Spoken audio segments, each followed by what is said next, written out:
아론이 바로에게 가서 이르되 이스라엘의 하나님 여호와께서 이렇게 말씀하시기를 내 백성을 보내라. 그러면 그들이 광야에서 내 앞에 절기를 지킬 것이니라 하셨나이다.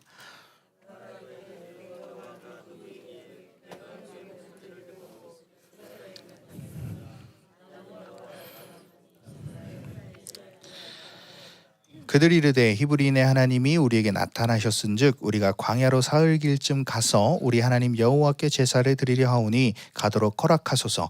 여호와께서 전염병이나 칼로 우리를 치실까 두려워하나이다.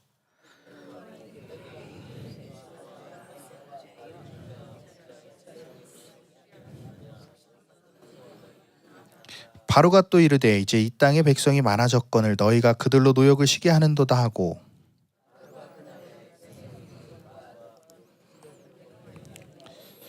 너희는 백성에게 다시는 벽돌에 쓸 짚을 전과 같이 주지 말고 그들이 가서 스스로 짚을 줍게 하라.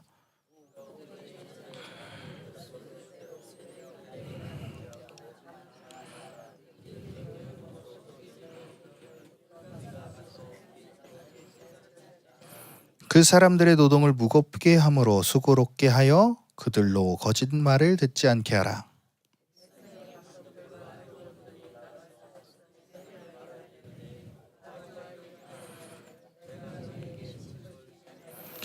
너희는 짚을 찾을 곳으로 가서 주우라. 그러나 너희 일은 조금 더 감하지 아니하리라 하셨느니라.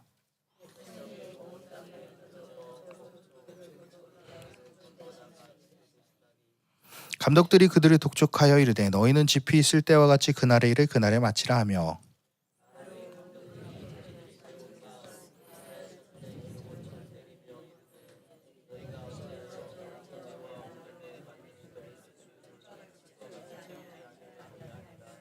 이스라엘 자손의 기록원들이 가서 바로에게 호소하여 이르되 왕은 어찌하여 당신의 종들에게 이같이 하시나이까.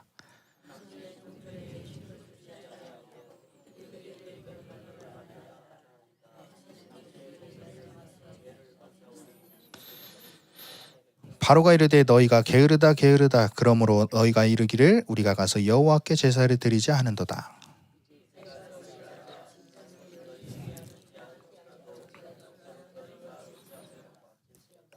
기록하는 일을 맡은 이스라엘 자손들이 너희가 매일 만드는 벽돌을 조금도 감하지 못하리라 함을 듣고 화가 몸에 미친 줄 알고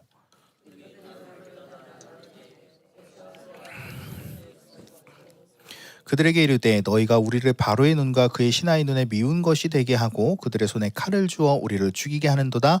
여호와는 너희를 살피시고 판단하시기를 원하노라.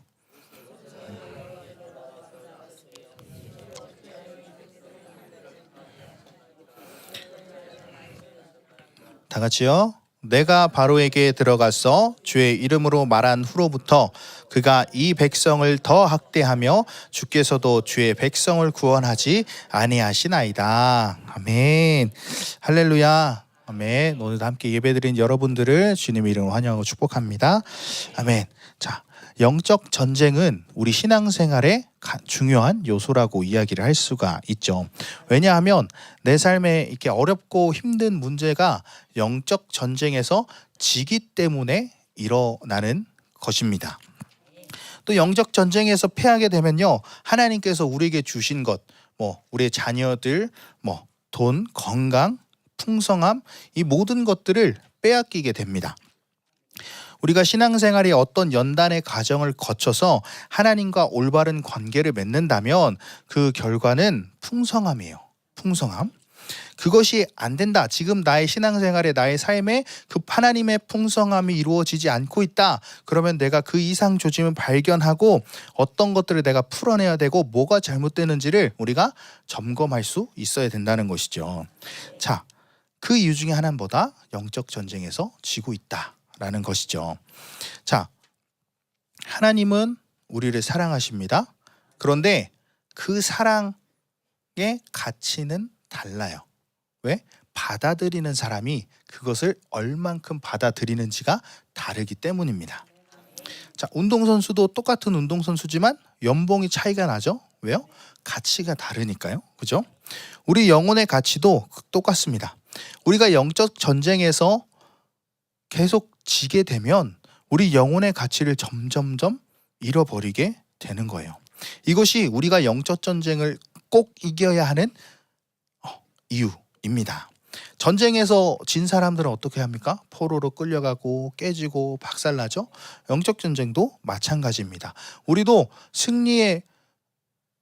정말 승리의 개가를 부르고 막 죄에서 자유를 얻게 하면 찬양했던 것처럼 막 해야 되는데, 자유를 얻고 살아가야 되는데, 영적 전쟁에서 패배하게 된다면 이 영혼이 핍절되기 시작해요. 영혼이 말라가기 시작하는 것입니다. 자, 에베소서에서 나오는 그 강력한 하나님의 교회의 특징이 뭐예요? 영적 전쟁의 승리예요. 그래서 바울이 에베소서의 마지막 6장에 뭘 적어놨어요? 전신갑주. 영적 전쟁의 무기들을 적어놓음으로써 야, 너네들 이것들 가지고 날마다 승리의 개가를 불러라, 그렇게 말씀을 마치게 되는 것입니다. 그 권세는 뭐예요? 그 당시에 에베소의 하나님의 권위에 도전했던 그 소아시아 지역을 장악했던 아뎀이라는 우상들을 완전히 없애버릴 만큼 그런 권세가 있다. 아멘. 자, 그래서 오늘 출애굽기 5장을 통해서 영적 전쟁을 보면서 은혜를 나누겠습니다. 바로가 나오는데, 바로는 뭐 사단이라고 봐도 무리가 없을 것 같습니다. 자, 오늘은요, 이 사단의 전략이 무엇인가, 이들은 어떤 전술을 쓰는가, 그들의 본질은 어떤 것인가, 이것이 오늘 말씀을 통해서 간파되어서 여러분들의 신앙생활에 영적 전쟁이 날마다 승리되기를 축원합니다. 아멘. 자, 첫 번째로 사단의 공격은 우리가 크게 두 가지로 볼 수가 있는데요. 첫 번째는 전면적인 공격이에요. 전면적인 공격이 뭐냐? 이렇게 1대1로 앞에 서 있는 거예요. 이렇게 공격을 하는 거예요. 근데 사단은 그렇게 공격하지 않죠. 뭐 갑자기 마귀가 눈에 앞에 나타나가지고 막 괴롭히지 않잖아요. 또 사단도 그렇게 하지 않는 이유가 뭐냐면, 이 한 사람만 무너뜨리면 재미가 없어요. 왜? 이 한 사람을 통해서 그 가정을 좌절시켜야 되고 그 주변을 좌절시켜야 되거든요. 그래서 전면적으로는 흔히 나타나지 않는데, 우리가 정말 조심해야 되는 것은 뭐냐? 바로 간접적인 공격이라는 거야. 간접적인 공격. 자, 이 시스템을 활용해서 우리를 공격하는 건데, 지금 이 사회는 시스템이죠. 정치, 경제, 사회, 문화, 이 지구가 돌아가는 모든 것은 시스템 안에서 돌아갑니다. 이게 사단의 전략이라는 거예요. 이 한 영혼을 통해서 연결된 그 모든 것을 망가뜨리려고 하는 게 사단의 전략이라는 것입니다. 자, 용기만을 죽이기 위해서 마귀가 막 역살한다? 아니에요. 용기를 통해서 용기의 가정을, 용기가 다니는 학교의 친구들을, 용기와 접촉하는 많은 사람들을 없애는 것을 사단이 전략적으로 사용한다는 거예요. 아멘. 자, 그래서 사단은 우리를 무너뜨리기 위해서, 우리를 통해서 그 주변에 악영향을 미치기 위해서 그 사람에게 뭐든지 할 수 있어요. 저 늘 얘기했지만, 하나님, 내가 헌신하지 않고 기도하지도 않고 그런데 내가 돈이 많다? 그거는 저주라고 그랬어요. 하나님 없이 가진 모든 것은 저주라고 했습니다. 자, 그래서 우리는 이것을 늘 알아야 돼요. 사단은 늘 직접적으로 오지 않고, 쓰리 쿠션 얘기 많이 하잖아요. 간접적으로 나를 건드리는구나, 나를 통해서 악한 영향이 흘러가게 하려고 나에게 시험을 많이 주는구나 라고 늘 분별을 해야 하는 것입니다. 자, 사단이 간접적으로 공격할 때 가장 먼저 나타나는 게 뭐냐면, 하나님께 나아가지 못하게 해요. 자, 이게 무슨 말이냐?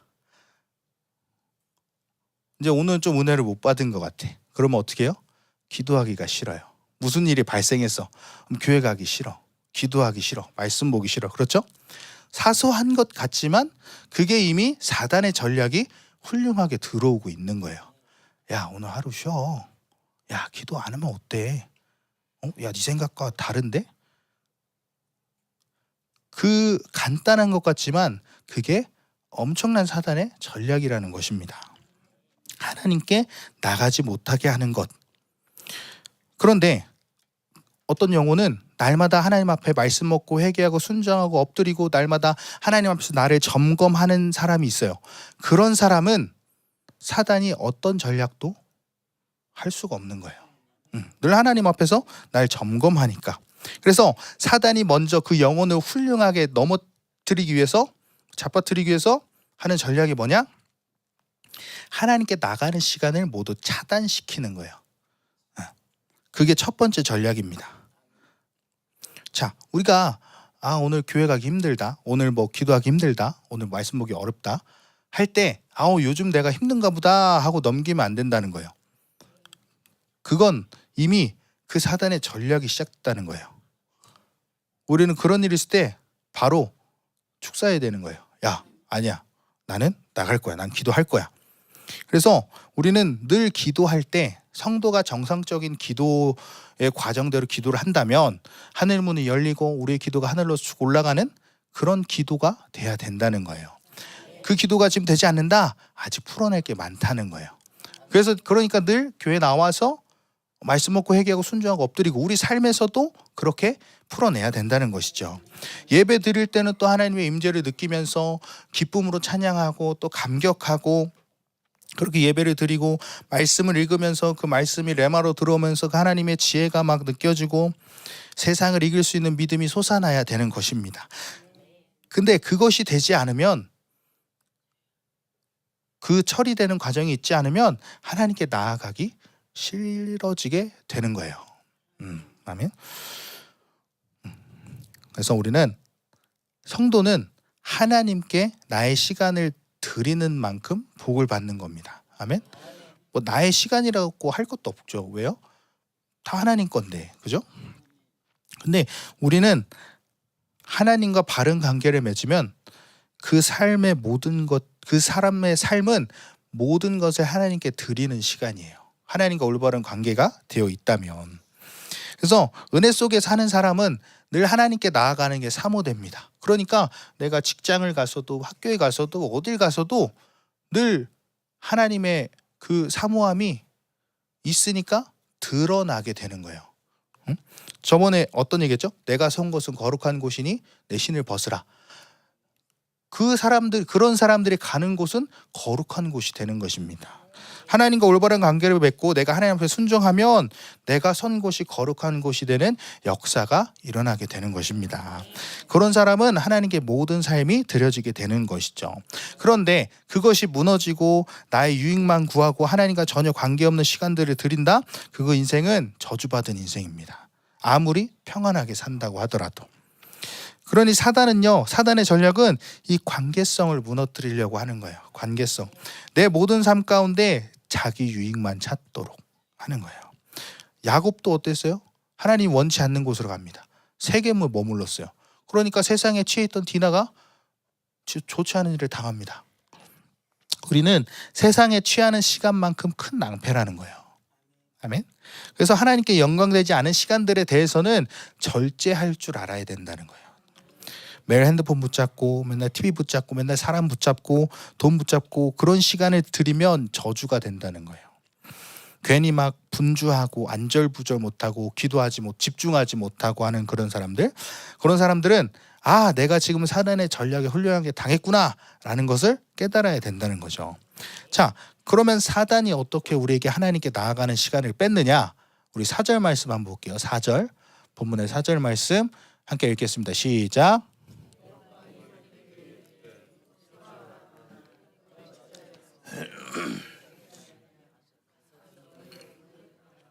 자, 이제 모세 아론이 발 앞에서 자, 우리 여호와께 예배드려 가야 된다니까 뭐라 그래요? 야, 가서 너희의 노역이나 해라, 일이나 해라 라고 얘기를 합니다.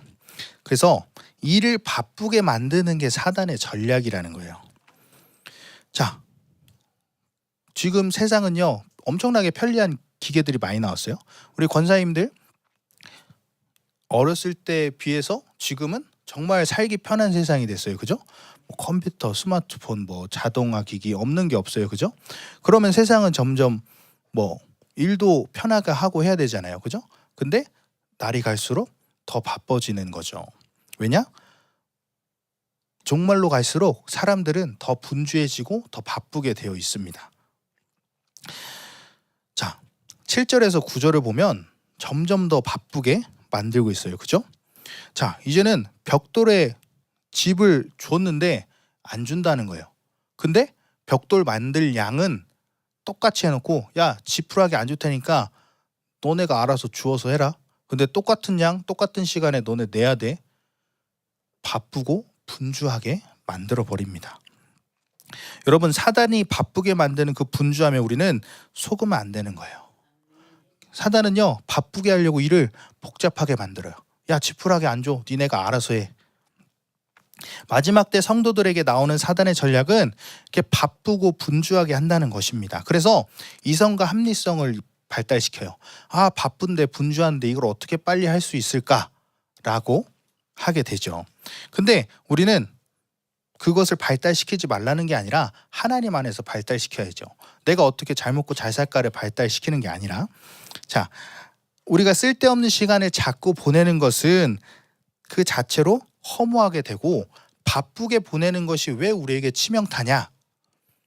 그 시간 안에서 이루어져야 될 하나님의 때, 하나님의 시간, 이 카이로스의 시간에 준비된 것을 우리가 이룰 수 없다는 거예요. 왜? 바쁘고 분주하니까. 그렇죠? 왕의 잔치 부르는데, 아, 오늘 소팔로 가야 돼요. 오늘 뭐 하러 가야 돼요? 오지 않습니다. 내가 쓸데없는 시간을 보내고 있을 때 그 시간 속에서 하나님은 분명한 하나님의 역사를 이루시는 것을 우리에게, 그 역사를 우리를 통해서 이루시려고 하시는데, 우리가 나 바빠요, 분주해 하면 그건 이루어질 수가 없는 것이죠. 이것이 치명적입니다. 그래서 우리가 허무한 시간, 뜻없는 시간을 보내면 그 카이로스, 하나님의 시간을 잃어버리게 된다는 것이죠. 그러니 우리는 늘 하나님의 때에 대해서 민감해야 됩니다. 아멘.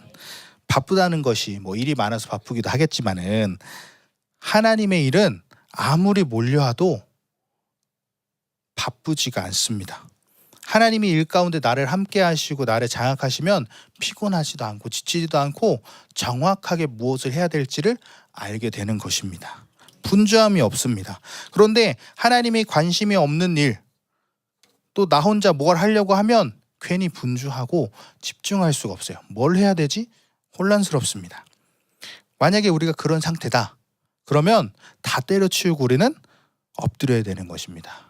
그래야 하나님께서 다 풀어 가신다는 거예요. 아멘. 일 자체가 바쁜 것도 문제일 수 있지만, 우리가 자꾸만 사단의 전략을 당하면 뭘 많이 하지 않아도 계속 그냥 분주해요. 뭐가 계속 분주해. 자, 공부 잘하는 사람은요, 하나를 공부할 때 그거를 깊이 파요. 하나를 쭉. 근데 공부 못하는 사람은 어떻게 해요? 딱 공부하려고 앉으면 뭐부터 해야 돼요? 이제 청소부터 해야 돼요. 책상 청소하고 방 청소하고, 청소했으니까 힘드니까 물 한 잔 먹고 좀 쉬었다가, 아, 공부해야지, 힘드네, 조금 누워있다가 그냥 그대로 자요. 그죠? 근데 공부 잘하는 사람은 한 가지에 집중해서 깊게 판다는 것입니다. 우리의 많은 일들이 아무리 있어도 하나님의 영에서 움직이면 분주함이 없다는 거예요. 아멘. 정확하게 어떤 일을 진행시키는지 아는 거예요. 그런데 자꾸 내가 바쁘다, 이성과 합리성이 막 돌아가면 이제 머릿속에서 막 복잡해져요. 복잡해지면 어떻게 돼요? 내 생각이 막 돌아가니까 말씀을 해도 안 듣고, 목사님이 얘기를 해도 순종하지 못해요. 왜? 내 생각이 너무 복잡해져 버리니까. 자, 헬라 철학에서 사람의 마음은 뭐라 그러냐? 인간 안에 있는 어떤 틀이다라고 얘기를 해요. 마음은 인간 안에 있는 어떤 틀이다. 틀이라는 건, 그럼 그 틀이 어디 있어요? 규격이 잡혀 있어서 어딘가에 있다는 얘기 아니에요. 근데 그건 절대 아니거든요. 마음은요, 영혼의 작용입니다. 우리 인간은 한 인격체고 그 자체로 하나님 앞에 존재합니다. 자, 그럼에도 우리가 영혼 육을 나눠서 우리 인간을 설명하는 것은 어떠한 것을 이제 설명하기 위해서 그렇게 나누는 것이죠. 자, 우리의 마음은 어떻게 이루어져 있냐? 지정의, 많이 들어봤죠? 지정으로 나눠져 있죠. 지성, 그리고 애성이라고 해요. 사랑하는 마음, 그리고 의성, 의지, 이렇게 나눠져 있다고 합니다. 인간이 타락하기 전에는 이 의성, 자유, 의지, 이것은 늘 하나님을 향한 선함, 하나님이 원하시는 것, 그것을 늘 집중하고 그것을 추구하는 것이 인간의 원래 자유의지였어요. 그런데 인간이 타락하게 됐을 때 이 의지의 능력에 문제가 생기게 된 것입니다. 자, 의지의 능력은 뭐예요? 어떤 것을 행할 수 있는 능력이죠. 그냥 말이 이렇게 되는 거지 뭘 할 수 있는 그런 행동이란 거예요. 능력. 우리가 하나님 앞에 타락하기 전에 의지의 능력은 뭐다? 하나님의 선한 것에 순종할 수 있는 그런 것이었어요. 하나님이 기뻐하시는 것을 행할 능력이 있었습니다. 하나님이 원치 않은 것들에 대해서 하지 않을 수 있는 능력이라는 거예요. 응? 똑바로 앉아. 자, 그런데 인간에게 죄가 들어와서 인간이 타락했다? 그럼 그게 거꾸로 돼버리는 거예요. 하나님의 선함에 즉각적으로 순종하지 않고 하나님에 대해 거부하는 저항 능력이 생기는 거예요. 전에는 내 의지가 타락하기 전에는 하나님 말씀하셨네? 하나님 기뻐하시는 일이 뭘까?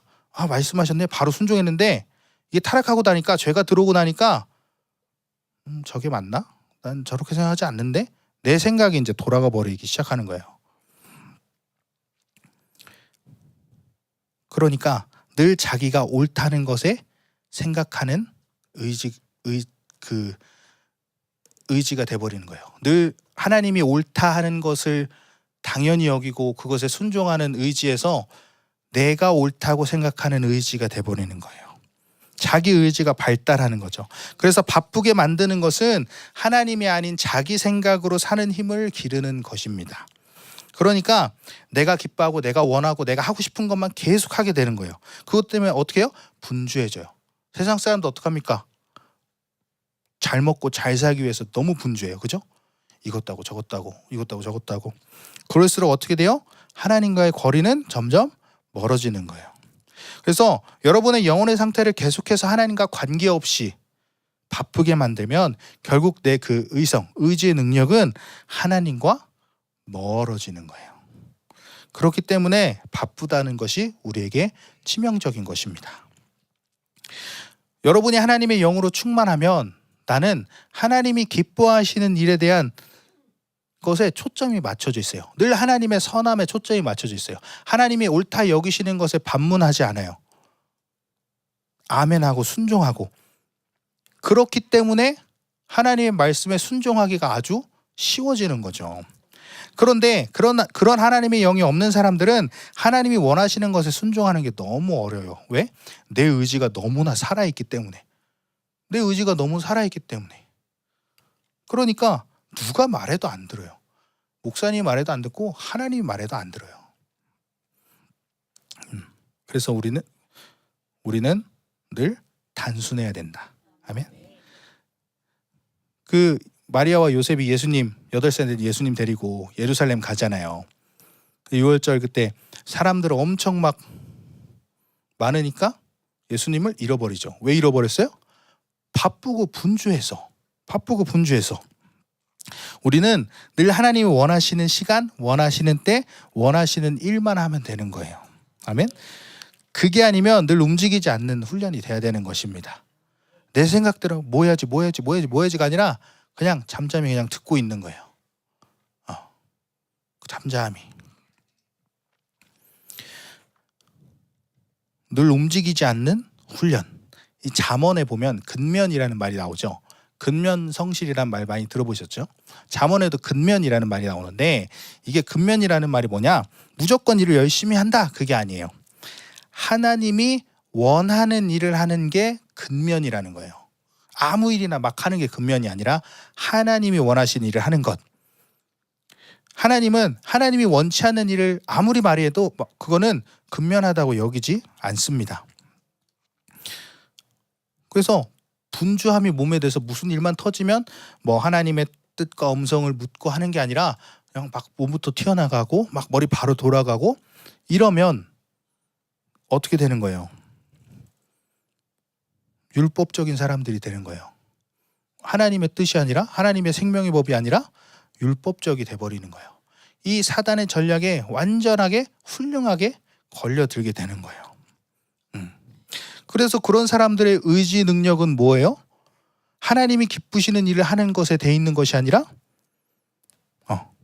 내 기뻐하는 일, 내가 내 생각, 내 방법, 내 의지, 그런 것의 의지가 돼버리는 거예요. 그러면 그것은 사단의 전략에 훌륭하게 움직이게 되는 거예요. 그래서 우리는 하나님의 음성을 들어야 되고 하나님의 원하시는 일을 파악해야 되고 어떤 일이 터져도 가만히 있어야 돼요. 늘 가만히 있어야 되는 거예요. 아멘. 그래서 계속 바쁘고 분주하고 하나님의 일과는 관계없이 그냥 내 생각으로 막 한다? 그러면 어떻게 되느냐? 계속 사단의 전략에 빠져드는 거예요. 핵심에서 멀어져 가는 거예요. 공부도 그렇잖아요. 공부 잘하는 사람 어떻게 해요? 핵심을 팍 찔러요. 공부 못하면 핵심을 못 찔러요. 뭐가 시험에 나오지? 막 모른다는 말이죠. 분주한 사람들은 실력이 없다는 거예요. 많은 일을 시켜도 효과적으로 수행할 수가 없습니다. 그러나 하나님의 원하시는 일에 의지의 능력이 있는 사람은 어떠한 일을 시켜도 아무리 많은 일을 시켜도 피곤하지 않고 효과적으로 감당할 수 있다는 거예요. 아멘. 그래서 내 안의 분주함을 못 박아야 됩니다. 내 의지가 자꾸만 내가 좋아하는 일, 내가 기뻐하는 일에 투영되면 안 된다는 거예요. 하나님이 원하시는 건가? 하나님이 기뻐하시는 건가? 이것이 돼야 되는 거예요. 본문의 바로는 어떻습니까? 이스라엘 백성을 바쁘게 만들어요. 야, 이것들이 안 돼. 야, 지푸라기 주지 마. 그렇다고 해서 원래 만들어야 되는 거 줄이지 마. 더 하라 그래. 바쁘고 분주하게 만든다는 거예요. 결국 사단이 바쁘게 만들어서 하나님께 나가지 못하게 하는 치명적인 결과는 뭐냐? 8절 한번 읽어볼까요? 8절 시작.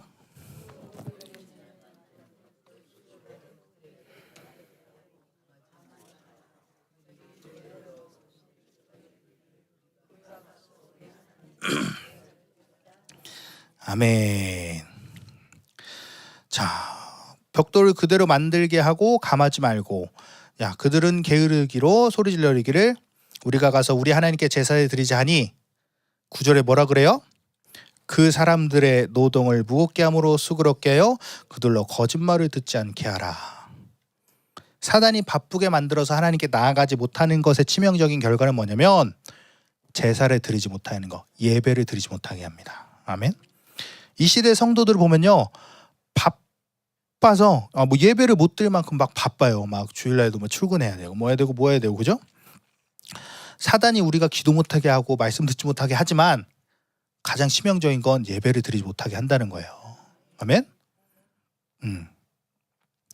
요엘서에 보면 뭐 기쁨도 사랑, 요엘서 1장 9절 말씀 한번 볼까요? 요엘서 1장 9절. 똑바로 앉아. 요엘서 1장 9절. 성경에 요엘서가 있었나? 그죠? 알아? 용기야? 진짜? 요엘서 1장 9절.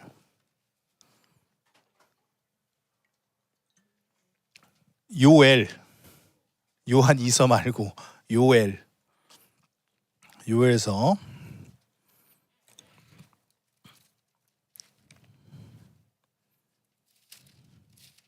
호요람 1장 9절 말씀 읽겠습니다. 시작. 소제와 전제가 여호와의 성전에서 끊어졌고 여호와께 수종드는 제사장은 슬퍼하도다. 아멘. 자, 기쁨도 사라지고 아무리 많이 벌어도 남는 게 없고 인생이 전부 구멍나는 이유는 뭐냐? 소제와 전제가 여호와의 성전에서 끊어졌다. 소제와 전제는 뭐냐면 예배예요. 예배의 한 형태예요. 제사. 근데 이스라엘 백성들이 아침과 이제 저녁에 이제 제사 드리는 방법인데 아침에 새벽 기도랑 저녁 기도라고 생각하시면 돼요. 두 번의 예배가 있는데 제사가 있는데 그 예배를 드리지 않아서 성도들의 삶이 구멍이 났다는 거예요. 계시록에도 보면 마지막 사단이 성도들에게 전략적으로 다가오는 것이 뭐냐? 예배를 드리지 못하게 합니다.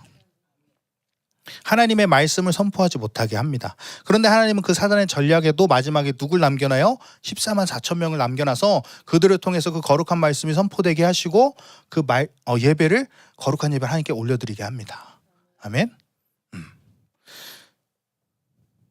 왜 사단도 그렇고 하나님도 그렇고 예배를 중요하게 여길까? 왜냐? 결국 이 예배를 통해서만이 하나님께 영광을 돌리고 예배를 통해서 우리의 영혼이 새롭게 되는 것입니다. 아멘.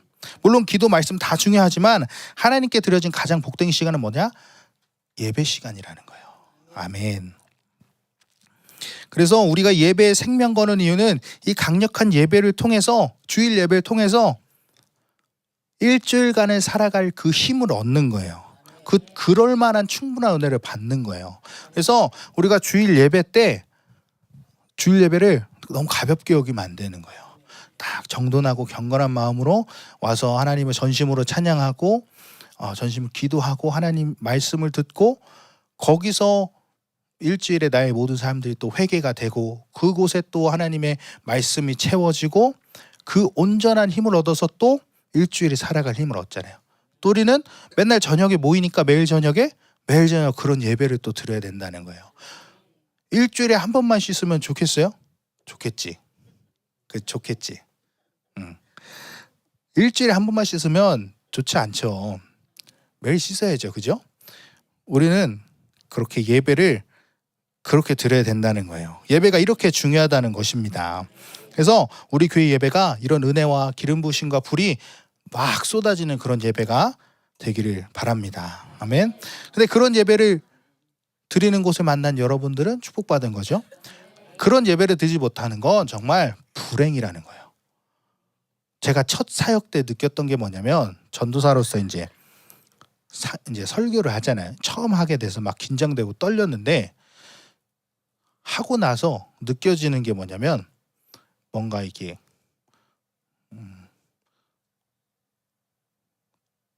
뭐라고 표현해야 되지? 막 쪼달리는 느낌이라고 해야 되나? 막 그런 느낌이 있더라고요. 예배를 드려도 뭔가 내가 지금 뭐 한 거지라는 생각이 그런 느낌이 들더라고요. 왜? 영적인 공급이 일어나지 않았기 때문에. 그 상태에서 설교를 하니까 그런 영적으로 쪼들리는 게 그때 느껴지는 거예요. 전도사 때 그때.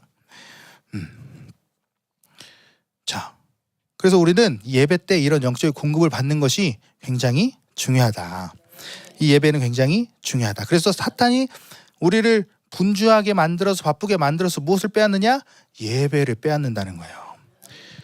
정리하면 이렇습니다.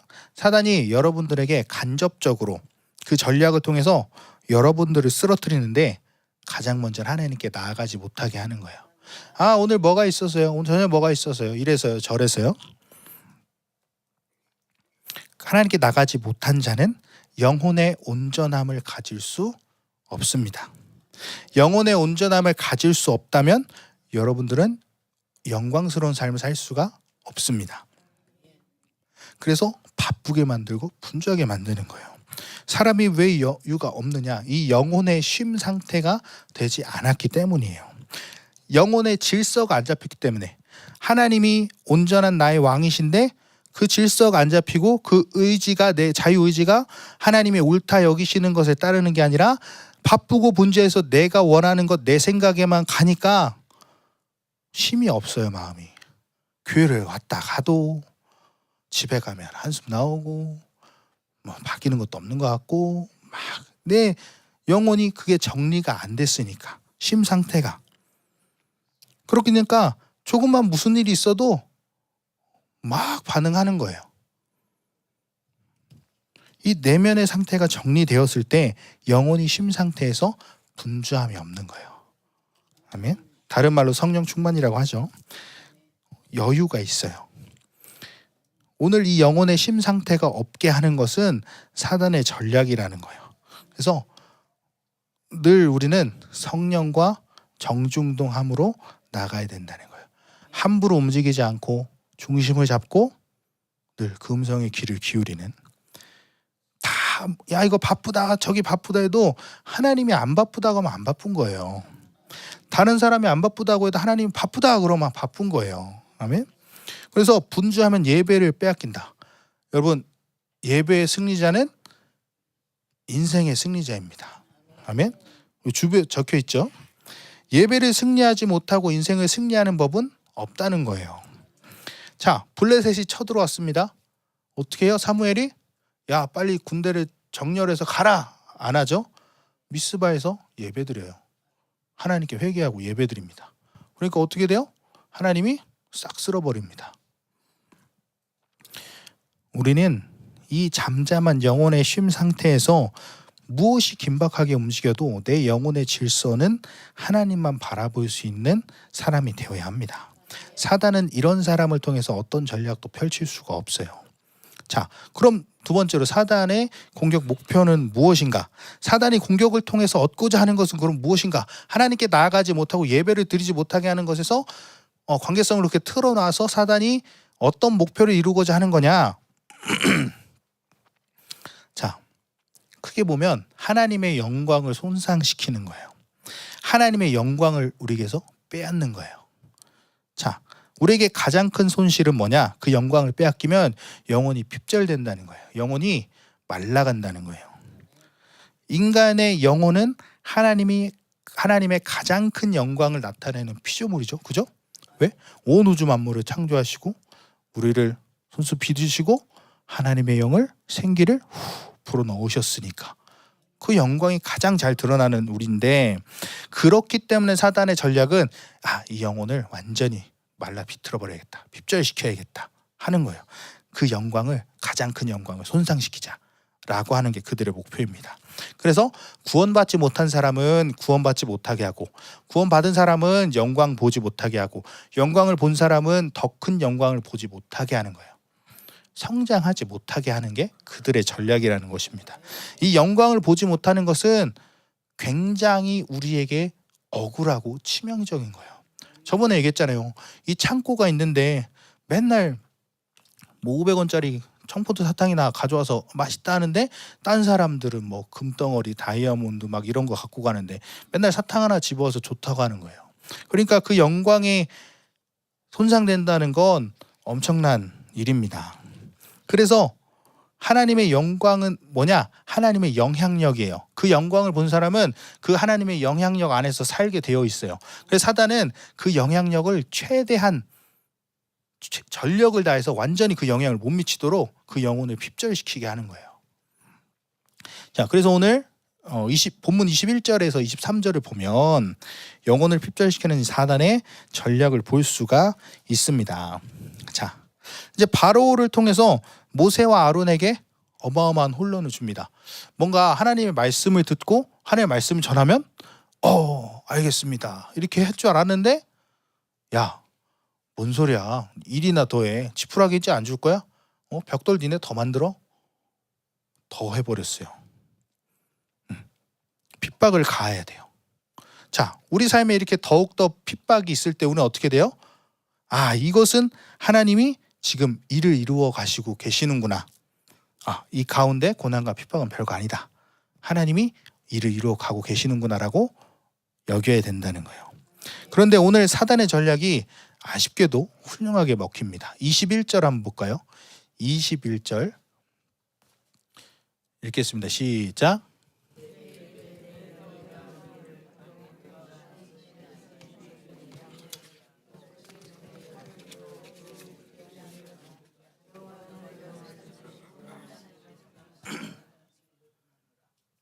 자, 이제 그들에게 이르되 뭐냐? 그 청천벽력 같은 소리, 니네 지푸라기 안 줘? 니네 벽돌 더 만들어? 때리고, 그걸 경험한 이스라엘 백성들이 그들 모세와 아론에게 따지는 거예요. 이렇게 따지는 거예요. 자, 첫 번째로 내 영혼의 영광을 못 받게 하고 핍절되기 시작하는 작전은요, 자기 비하로 온다예요. 자기 비하, 자기를 비하하는 것.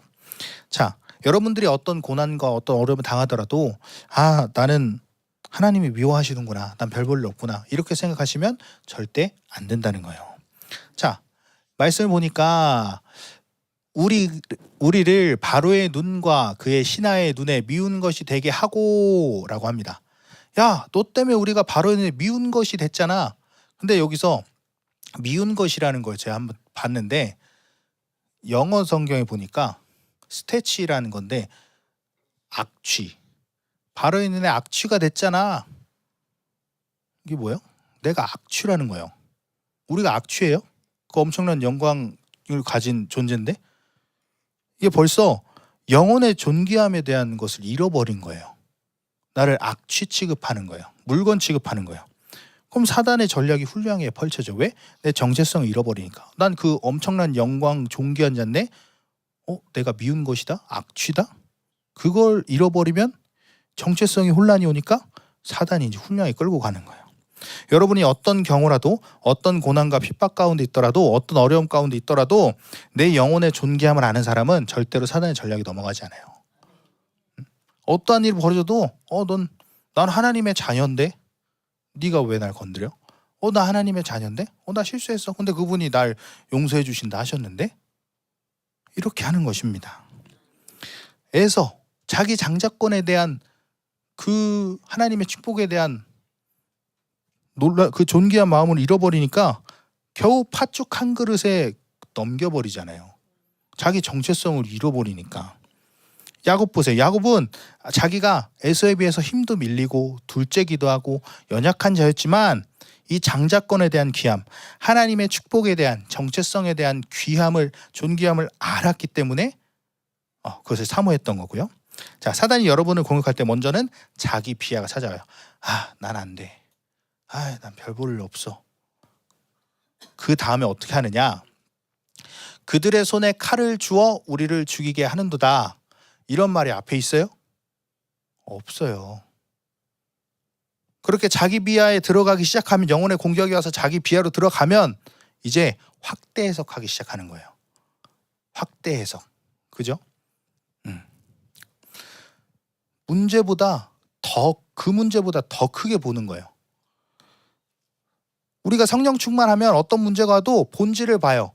하나님께서 지금 뭘 이뤄가시는구나. 근데 그게 안 되면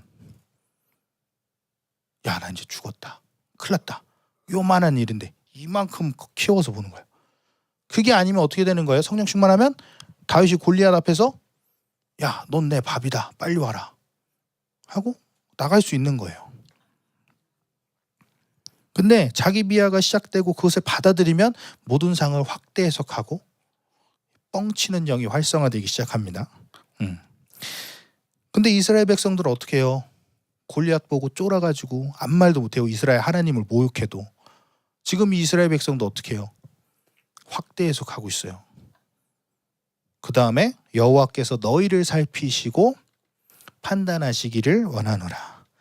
이제 다른 사람을 원망하기 시작해요. 처음엔 자기 비하했죠. 그리고 상황을 크게 봤어요. 그 다음에 이제 남 탓을 하기 시작하는 거예요. 너네 때문에 우리 이렇게 됐잖아. 하나님이 너 심판하실게요. 지금 그러고 있는 거예요. 여러분, 모든 문제의 키는 나 자신이 갖고 있습니다. 아멘. 어떤 문제도 남을 탓한 이유는 없어요. 모든 문제의 키는 여러분이 다 가지고 있는 것입니다. 내 영혼의 연약함들 가시가 될 만한 것을 뽑으니까 누가 뭘 해도 그 가시에 가시가 없으니까 찔리지도 않고 찔림 받지도 않고 그렇게 되는 거예요. 어떤 문제에 대해서 남을 탓한다? 아직 그건 신앙의 단계의 어린아이 단계라는 거예요. 내면을 봐야 됩니다. 우리가 문제의 키를 가지고 있다. 이것을 명심해야 되는 거예요. 다른 사람 보지 마세요. 누구 때문에 그럴 필요가 없습니다. 나에 대해서 신실한 사람은 절대로 다른 사람을 찾지 않아요. 왜? 하나님만 바라보고 있으니까. 다른 사람 보지 않아요. 그 안에서 내 영혼을 늘 보는 것입니다. 내 영혼을 바라볼 줄 아는 사람은 나에게도 가시가 되지 않고 남에게도 가시가 되지 않아요. 사단의 공격은 남을 원망해서 일을 꼬이게 만드는 거예요. 원망과 회방, 질타 이런 것들을 계속해요. 이것이 영혼을 핍절시키려는 사단의 공격의 형태라는 거예요. 자, 우리 모세, 이 공격을 당한 모세는 어떻게 했습니까? 22절 읽겠습니다. 시작.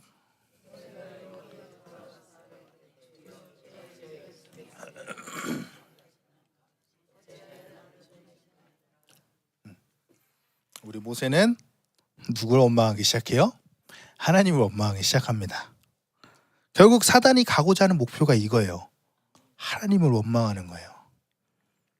자기 비하하고 확대 해석시키고 본질을 못 보게 만들고 사람들을 원망하게 만드는 이유가 뭐냐? 하나님을 원망하게 만드는 거예요. 하나님을 원망하게 되면 어떻게 돼요? 불신이 찾아오는 거예요. 왜? 하나님을 원망한다는 건 하나님 믿지 못한다는 거니까. 의심한다는 거니까. 23절입니다. 읽겠습니다. 시작.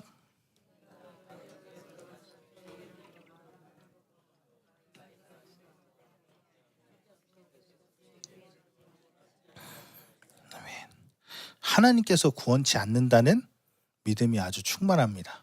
그죠? 불신앙이 아주 충만해졌어요. 모세도 이렇게 넘어지잖아요. 하나님 직접 이렇게 만나보고 간 모세도. 우리는 어떻게 했어요? 근데 우리는 누가 있어요? 우리 안에는 성령님이 계십니다. 아멘. 자, 사단이 전략적으로 이렇게 영혼을 핍절시키는 뭐냐? 결국 이 불신앙을 가져다 주기 위해서 믿음을 파괴시키는 거예요. 자기 삶의 방식으로 돌아가게 하는 거고, 두려움을 만들어주는 거예요. 두려움. 하나님으로 사는 방식이 믿음인데 불신앙이 있으면 자기 생각으로 살아서 인생이 망가지는 거예요. 자, 여러분 태어나자마자 칼 들고 돈 내놔 이러는 애기가 있어요? 없어요. 사단은 그렇게 역사하지 않아요. 바늘도둑부터 만드는 거예요. 그 바늘도둑이 어떻게 돼요? 소도둑이 되는 거예요. 사단도 처음부터 야, 너 하나님 믿지 마 이렇게 다가오지 않아요. 야, 오늘 저기 어디 가야 되잖아. 갔다 와. 오늘 피곤하지? 안 쉬어. 야, 저것 때문에 그런 것 같은데 저 사람 때문에 남 탓을 하게 만들어요. 조금 야금야금 영혼을 갉아먹어요.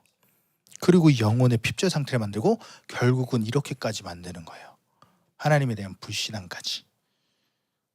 우리는 어떤 고난과 아픔이 다가온다. 그러면 이것은 내 영혼에 대한 하나님의 축복의 기회구나 라는 것을 깨달아야 된다는 것입니다. 내 존재에 대한 깨달음이 있어야 돼요. 그 영광에 존귀가 있는 그런 자다. 어떤 고난도 여러분들을 죽이기 위해서 허락하시는 고난은 없어요. 아멘. 오히려 어떤 역경과 고난과 환난이 오면 이것은 기회다. 하나님께서 내가 이것들을 회개하고 내가 이것들을 처리해서 날 축복하게 하시려는 거구나 라는 것을 우리는 깨달아야 된다는 것입니다. 아멘. 그래서 하나님 앞에 엎드리는 게 중요한 거예요. 그런데 처음부터 나는 하나님이 사랑하지 않는가 봐. 그렇지 뭐. 그것부터 시작되면 어떻게 되는 거예요? 한탄부터 시작해서 자기 비하가 시작되면 이제 훌륭하게 사단이 고리를 걸고 끌고 가기 시작하는 거예요. 그래서 문제의 본질을 못하고 확대 해석하고 결국엔 내 존재를 보지 못하니까 남을 원망하게 되고 하나님까지 원망하게 되는 불신앙의 상태로 만들게 하는 거예요. 여러분들이 성령이 충만하면 세상에 어떤 어마어마한 문제도 그 본질을 보게 되는 것이고 두려울 것이 아무도 없어요. 그 어린 다윗이 엄청난 크기의 골리앗을 보고도 야, 넌 내 밥이다 했던 것처럼 나오게 되어 있습니다. 문제를 대하는 우리의 자세가 문제지 그 문제는 전혀 문제가 아니에요. 아멘? 어떤 문제도 나를 죽일 수 있는 문제는 없습니다. 그래서 오늘 여러분들이 절대로 사단의 전략에 노란하지 말아야 합니다. 아멘. 나에게 불신을 가져들려는 사단의 모든 전략을 파괴해야 됩니다. 나를 분주하고 바쁘게 만드는 것은 무엇인가? 하나님을 의지하지 않고 내 의지를 가지고 살아가게 하는 것은 무엇인가? 내가 하나님께 가고 있지 않는가? 이런 것을 늘 점검해야 되는 거예요. 내가 지금 어떠한 영의 영향을 받고 있는가? 내가 불신을 갖고 있지는 않는가? 내 영혼의 존귀함을 내가 잃어버리지는 않는가? 날마다 이 사단의 간접적인 공격들을 우리가 영분별을 통해서 분별하고 차단시켜야 되는 거예요. 아멘. 늘 이 영적 전쟁의 영적 무기들 영분별, 전신갑주, 기쁨, 감사, 지혜 이런 것들을 날마다 구하세요. 그리고 사용하세요. 말씀 먹고 회개하고 순종하고 엎드림으로써 그것들을 날마다 날카롭게 만들어내서 어떠한 영적 전쟁에서도 무기들을 훌륭하게 쓰면서 승리하시는 날마다 승리의 노래를 부르는 여러분들 되기를 주님의 이름으로 축원합니다. 아멘. 우리 시간 함께 기도합시다. 하나님 아버지, 우리가 오늘 이 출애굽기 말씀을 들으면서 이 사단의 전략에 대해서 말씀을 나눴습니다. 하나님, 우리가 그들의 전략을 이제 알았으니 하나님, 이 우리에게 주어진 이 영적 무기들을 통해서 그들을 완전히 말살하게 하여 주시옵소서. 날마다의 영적 전쟁에 날마다 승리를 선포하게 하여 주시옵소서. 날마다 말씀 먹고 회개하고 순종하고 엎드리며 날마다 전신갑주를 입고 날마다 하나님 앞에서 기쁨을 누리고 하나님 앞에 감사하고 하나님의 지혜를 사용하면서 하나님의 그 모든 것들을 가지고 이 모든 영적 전쟁의 승리로 이끌어가게 하여 주시옵소서. 우리의 존귀함을 알게 하시고 날마다 하나님을 의지하게 하시고 내가 분주해지진 않는지 내가 바빠지진 않는지 점검하게 하시고 날마다 하나님께 가까이 가는 날마다 예배를 사모하는 자들 되게 하여 주시옵소서. 이 불신앙들 완전히 떠나가게 하여 주시옵소서. 우리 다 같이 주여 한번 부르시고 기도하겠습니다. 주여